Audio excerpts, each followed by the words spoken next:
ప్రియమైన జేహోజీర్లో ఉన్న spiritual creative members అందరికీ నా హృదయపూర్వక వందనాలండి. ఇది నిన్నకి ఏర్పాటు చేయబడిన వాక్య భాగము మత్తయి సువార్త 5వ అధ్యాయం 9వ వచనం చదువుదామండి. సమాధానపరచువారు ధన్యులు, వారు దేవుని కుమారులు అనబడుదురు. చిన్న ప్రేయర్ చేసుకుందామండి. స్తోత్రం స్తోత్రం స్తోత్రం. పరిశుద్ధుడు పరిశుద్ధుడు పరిశుద్ధుడు, సర్వభూలోకమును సృజించి దానిని నీతితోనూ న్యాయంతోనూ పరిపాలించుచు కొని ఆడబడుచున్న మా ఘనమైన యేసయ్య, మీ ఘనమైన పాదములకు లెక్కించిన వందనములు ప్రభువా. వాక్యం నుంచిన ప్రతి ఒక్క బిడ్డను నూరంతలుగా దీవించి ఆశీర్వదించండి. సమస్త ఘనత మహిమలు మీరు పొందుకుంటారని మా కొరకు సిలువలో ప్రాణం పెట్టి తిరిగి లేచిన యేసయ్య పరిశుద్ధనామమున మిక్కిలి వినయంతో బ్రతిమలాడి వేడుకుంటున్నాం మా పరమ తండ్రి, ఆమేన్.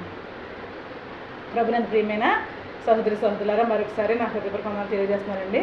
ఇక్కడ మన తండ్రి అయిన యేసుక్రీస్తు ప్రభు వారు తండ్రి కుమార పరిశుద్ధాత్మ త్రియేక దేవుడిగా ఉన్న మన యేసయ్య ఇక్కడ చెప్తున్నారనమాట అండి. ఆయన కొండ మీద ప్రసంగం చేసిన, తన జనసమూహం మధ్య ప్రసంగం చేసినా కూడా ఆయన ఎంతో చక్కగా తన సువార్తను చేస్తూ ఉండేవారండి. నా ప్రియమైన సహోదరులారా, ఆయన సువార్త చేస్తున్నప్పుడు ఆయన రోగగ్రస్తుల్ని పట్ల జాలి కలిగి వాళ్ళ రోగాలు స్వస్థతపరచడం, నా ప్రియమైన సహోదరులారా, ఈవెన్ చనిపోయిన వారిని కూడా లేవనెత్తడం, వారికి ఉన్న సమస్త అవసరతలు కూడా తీర్చి అట్ ద సేమ్ టైం ఆయన ఆత్మీయమైన ఆహారాన్ని వాళ్ళకి అందించడం మనం చూస్తున్నాం. నా ప్రియమైన సహోదరులారా, ఈ విధంగా ఆయన చేస్తున్నప్పుడు అనేక మంది జనసమూహం ఆయన వెంబడించడం చూస్తున్నాం. నా ప్రియమైన సహోదరులారా, ఆయన తండ్రి అయిన దేవుని కుమారుడిగా వారు అంగీకరించడం మనం చూస్తున్నాం. అయితే ఆయన చెప్తున్నారు, సమాధానపరిచేవారు ధన్యులు, వారు దేవుని కుమారులు అనబడదురు. సమాధానం అంటే ఏంటంటే నా ప్రియమైన సహోదరులారా, దేవునికి మనకి మధ్యలో సమాధానం అనమాట. మనము పాపం చేత భయంకరంగా చనిపోయి ఉన్నాం. ఏమంటే పాపం వలన వచ్చే జీతం మరణం ఏదైతే ఉందో అది మనకి ప్రతి ఒక్కరికి సంప్రాప్తమైంది. ఏమంటే ప్రతి ఒక్కరికి సంప్రాప్తమైంది. అయితే నా ప్రియమైన సహోదరులారా, తండ్రి అయిన దేవుడు తన కుమారుడిని మన కొరకు ఈ లోకానికి పంపించి ఏమంటే మనకి మన యొక్క పాపాలు దేవునికి కనిపించకుండా, నా ప్రియమైన సహోదరులకి వినండి, మన యొక్క పాపాలు దేవునికి కనిపించకుండా ఆయన మధ్యవర్తిగా ఆయన ఉన్నారండి. నా ప్రియమైన సహోదరులారా, అందుకే ఇక్కడ హెబ్రీయులకు రాసిన పత్రిక చూడండి, హెబ్రీయులకు రాసిన పత్రిక 9వ అధ్యాయం 15వ వచనంలో చెప్తున్నారు అనమాట.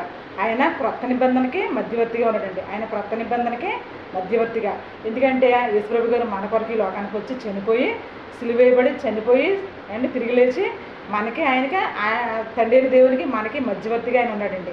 ఉన్నప్పుడు ఏమైందంటే మనం పొందవలసిన శిక్షను, మనం పొందవలసిన ఈ నరకయాతనని ఆ యొక్క యేసుక్రీస్తు ప్రభు వారండి తన సిలువ మరణం ద్వారా ఆయన అది చెల్లించారండి. ఆ మరణ భయం అనేది, ఆ యొక్క శిక్ష అనేది యేసుప్రభు గారు పూర్తిగా ఆయన తీసివేస్తున్నారండి. అందుకే పూర్వకాలంలో ఏంటి ఆ ధర్మశాస్త్రం ఉండేదండి. ఫస్ట్ ఆ ధర్మశాస్త్రం ఉన్నప్పుడు ఆ ధర్మశాస్త్రం కూడా యేసుప్రభు గారి గురించి యొక్క రాకనే ఆ ధర్మశాస్త్రం తెలియజేస్తూ ఉండేది.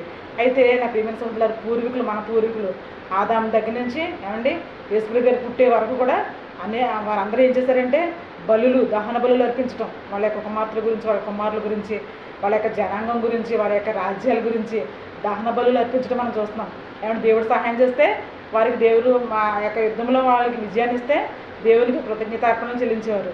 తర్వాత వాళ్ళ పాపం చేస్తే, వాళ్ళ పిల్లలు పాపం చేసినా, వాళ్ళ పాపాలు చేసినా, వాళ్ళ దేశంలో ఉన్న ప్రజలు పాపాలు చేసినా వాళ్ళు బలి అర్పించేవారండి. నా ప్రియమైన సహోదరులారా, పాప పరిహారార్థ బలి అర్పించేవారు.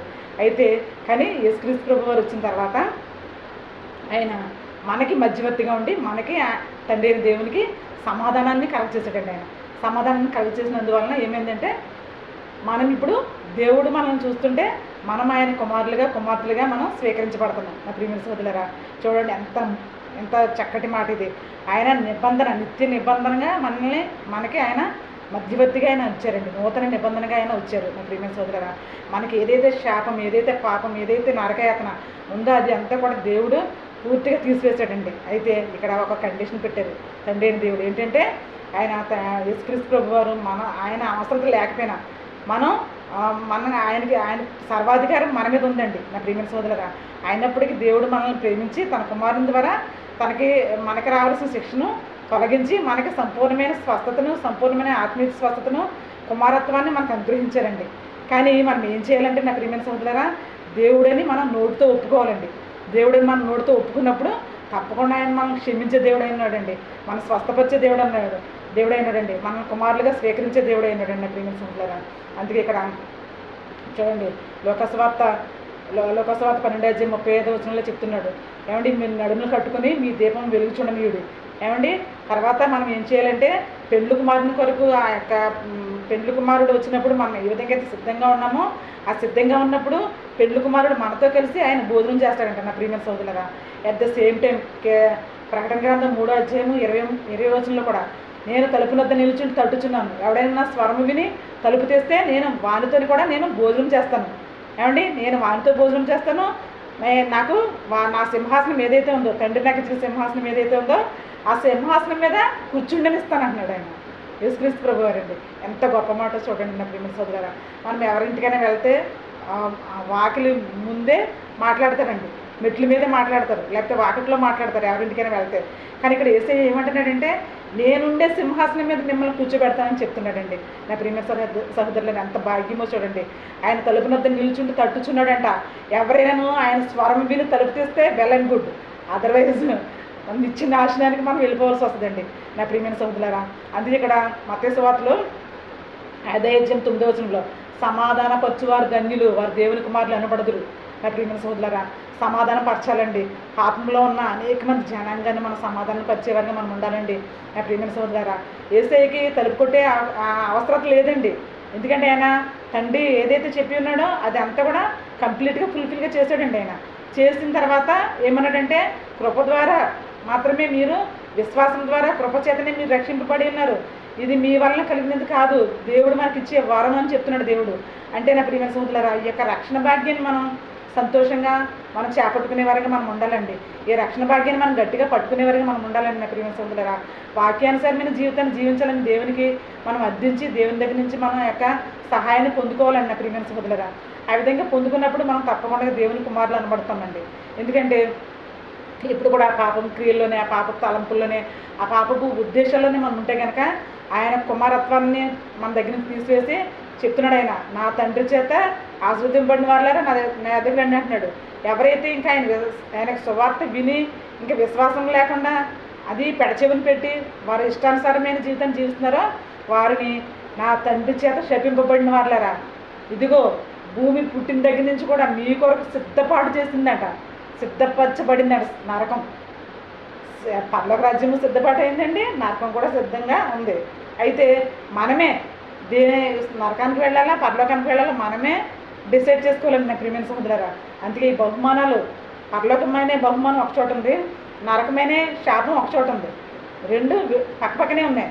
అయితే మనం ఏం చేయాలంటే ఏది మనకు కావాలని మనం మంచిగా డిసైడ్ చేసుకోవాలండి నా ప్రియమైన సహోదరులారా. ఇక్కడ యేసుప్రభు గారు చెప్తున్నారు, ఆయన ఈ లోకానికి వచ్చారండి, కుమారత్వాన్ని విడిచిపెట్టి సింహాసనాన్ని విడిచిపెట్టి ఈ లోకానికి వచ్చి మనకు సువార్తను ప్రకటించారండి. ఆయన ధర్మశాస్త్రం ఏదైతే ఉందో మనం నెరవేర్చలేని ధర్మశాస్త్రాన్ని ఆయన నెరవేర్చారండి. యేసుక్రీస్తు ప్రభు వారు వచ్చిన తర్వాత దహన బలులన్నీ అయిపోయినాయండి. ఇంకా దహన బలి మనం చెల్లించవలసిన అవసరం లేదండి. యేసయ్య మనకి దహన బలి పశువుగా ఆయన ఆ గొలుగతో కొండ మీద ఆయన పశువుగా అయిపోయాడండి. పశువుగా తన యొక్క శరీరం అంతా నన్నెత్తి నుంచి అరికాల వరకు ప్రతి ఒక్క పరిస్థితి కూడా చీల్చబడిందండి, దున్నబడిందండి, వీపు దున్నబడిందండి. ఏమండి తలకి మన యొక్క పనికి మళ్ళీ ఆలోచన ద్వారా ఆయన తల మీద ముళ్ళ కిరీటం పెట్టారండి నా ప్రియమైన సహోదరులారా. ముళ్ళ కిరీటం పెట్టబడింది. ఏమండి మన యొక్క చేతులతో చేసిన పాపాల వలన ఆయనకి మేకులు కొట్టబడ్డాయండి. ఏమంటే నిలువెల్లా గాయాలు పొందుకున్నాడండి. పక్కలో బలి పొడి ఆ యొక్క రామసైన్యం పొడిచారండి నా ప్రియమైన సహోదరులారా. చివరికి నీళ్లు రక్తం కూడా వచ్చినట్టుగా మనం చూస్తున్నాం నా ప్రియమైన సహోదరులారా. ఇంత భయంకరంగా తన బలిని చెల్లించారండి. ఆ పూర్వకాలంలో యొక్క అబ్రహాం దగ్గర నుంచి ఆదాం దగ్గర నుంచి యేసుక్రీస్తు ప్రభు వారు వచ్చేంత వరకు కూడా వాళ్ళు అనేకమైన బలులు అర్పించారు. తర్వాత యేసుప్రభు గారు వచ్చిన తర్వాత బలిగా ఆయనే అర్పింపబడ్డాడు, తను తాను అర్పించుకున్నాడు. ఆయన అర్పించుకుని మనకి పాపక్షమాపణ అనే వరాన్ని మనకి ఇచ్చారు, పునరుద్ధాన ఆదివారం అనే వరాన్ని మనకి ఇచ్చారు. ఈ పునరుద్ధాన ఆదివారం కూడా మనం ప్రార్థనకు రాకపోతే నిజంగా ఎంత భ్రష్టత్వమో చూడండి నా ప్రియమైన సహోదరులారా. అనేక మంది చూడండి, మగవాళ్ళందరూ చక్కగా ప్రార్థనకు వస్తే అసలు మనకు ఉన్న ఈ చర్చిలు, ఉన్న దేవాలయాలు, ఉన్న ప్రార్థన గుడికలు కూడా మనకి సరిపోవండి. మగవారు అందరూ కూడా అరుగుల మీద అక్కడక్కడ చెట్ల కింద పొట్ల కింద వాళ్ళ ఇష్టానుసారమైన జీవితాన్ని జీవిస్తూ ఉంటున్నారండి. ఆడవారు మాత్రం వస్తున్నారు నా ప్రియమైన సహోదరులారా దేవుని యొక్క సన్నిధానానికి. అంటే చూడండి, ఇంకా వాళ్ళకి ఇంకా ఆ యొక్క పరిశుద్ధాత్మ యొక్క దేవుడు మనకి ఇచ్చిన ఈ సువార్త వాళ్ళ దగ్గరికి చేరటం లేదండి నా ప్రియమైన సహోదరులారా. అందుకే మనం ఏం చేయాలంటే వారి యొక్క సువార్తను వారికి అందించే వారిగా ఉండాలండి మనం నా ప్రియమైన సహోదరులారా.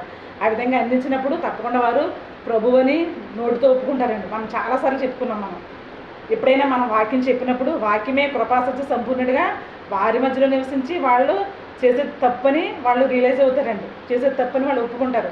ఒప్పుకొని అప్పుడు దేవుని యొక్క కనికరాన్ని వాళ్ళు పొందుకుంటారండి. అందుకే ఇక్కడ చెప్తున్నాడు ఏమంటే మత్తయి సువార్తలో 5:9 సమాధానపరచువారు ధన్యులు, వారు దేవుని కుమారులు అనబడదురు. ప్రియమైన సోదరులారా, మనం దేవుని కుమారులుగా అవ్వాలంటే కనుక ఈ యొక్క వాక్యాన్ని, సత్యవాక్యాన్ని అనేక మందికి మనం చాటి చెప్పేవారుగా ఉండాలండి. ఈ శుభవార్తను అనేక మందికి మనం చాటి చెప్పేవారుగా ఉండాలండి. ఇది నశించిపోతున్న ఆత్మలకు, ఏమంటే జబ్బు పడుతున్న ఆత్మలకు, ఏమండి అస్వస్థతగా ఉన్న ఆత్మలకు ఇది ఒక మెడిసిన్ అనమాట అండి. ఈ సువార్త మెడిసిన్. నా ప్రియమైన సోదరులారా, ఈ సువార్తను, ధర్మశాస్త్రాన్ని సువార్తగా మార్చేశారండి మన ప్రభువైన యేసుక్రీస్తు వారు. ఈ ధర్మశాస్త్రం కఠినమైనదే అండి, మనం చేయలేము దాన్ని. ధర్మశాస్త్రాన్ని మనం చేయలేము ఏమండి. తప్పులు చేయకుండా మనం ఉండే పరిస్థితి మన యొక్క దేహానికి లేదండి. నా ప్రియమైన సోదరులారా, ఆ యొక్క భయంకరమైన పరిస్థితిని దేవుడు గుర్తించి యేసుక్రీస్తు ప్రభు వారిని బలి పశువుగా ఈ లోకానికి పంపించాడండి. పంపిస్తే ఆయన ఈ లోకానికి వచ్చి ఆయన తను